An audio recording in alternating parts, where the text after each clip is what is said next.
ইসলামে গান বাজনা বাদ্যযন্ত্র ব্যবহার করা হারাম।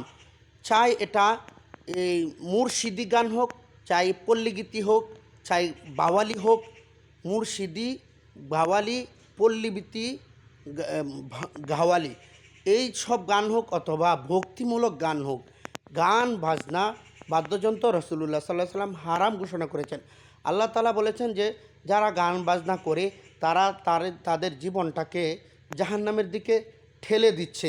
অর্থাৎ যেরকমভাবে একটা মদ মানুষের নেশাগ্রস্ত করে ফেলে, এরকমভাবে গান বাজনা ধীরে ধীরে মানুষকে শয়তানের রাস্তায় ঠেলে দেয়। আল্লাহ তাআলা কোরআনে মাজিদের মধ্যে বলছেন যে যারা গান বাজনা বাধ্যকতা নিজেদের জীবনে আবশ্যক করে নিয়েছে তাদেরকে ফুরসত দেওয়া হয়েছে, তাদেরকে সুযোগ দেওয়া হয়েছে এবং শয়তানদেরকে বলা হয় তোমরা এদের থেকে যাদেরকে পারো তোমরা তাদেরকে তোমাদের দিকে পথভ্রষ্ট করে নিয়ে যাও।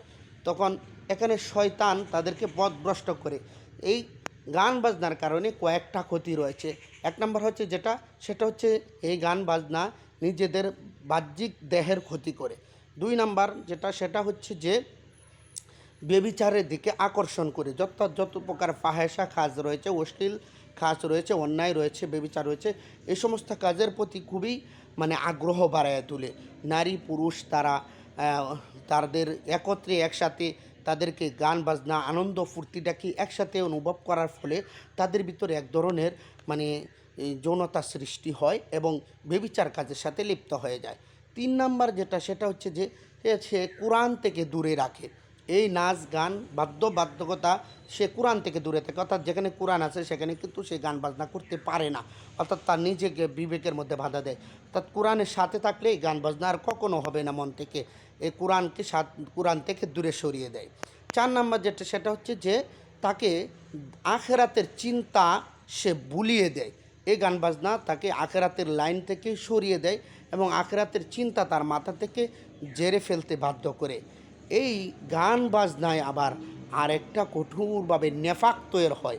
অর্থাৎ ভিতরে একটা নাফাকি তৈরি হয়, মুনাফিকি একটা স্বভাব তৈরি হয়ে যায়, মিথ্যা কথার প্রভাব ভিতরে বেশি পড়ে যায়, যার ফলে এই গান বাজনার ফলে একটা মানুষ হালাল কাজ থেকে হারাম কাজের দিকে ধাবিত হয়। এই জন্য গান বাজনা শোনা নিজেদের বাহ্যিক দেহের ক্ষতি এবং সামাজিক ক্ষতি, অর্থনৈতিক ক্ষতি, তাদের দিলের ক্ষতি, তাদের আখেরাতের ক্ষতি, দুনিয়া এবং আখেরাত উভয়টাই ক্ষতিগ্রস্তের মধ্যে রয়েছে। সুতরাং এই সমস্ত নাচ গান বাধ্যবাধকতা থেকে আমাদেরকে ফিরে আসতে হবে, বের হতে হবে।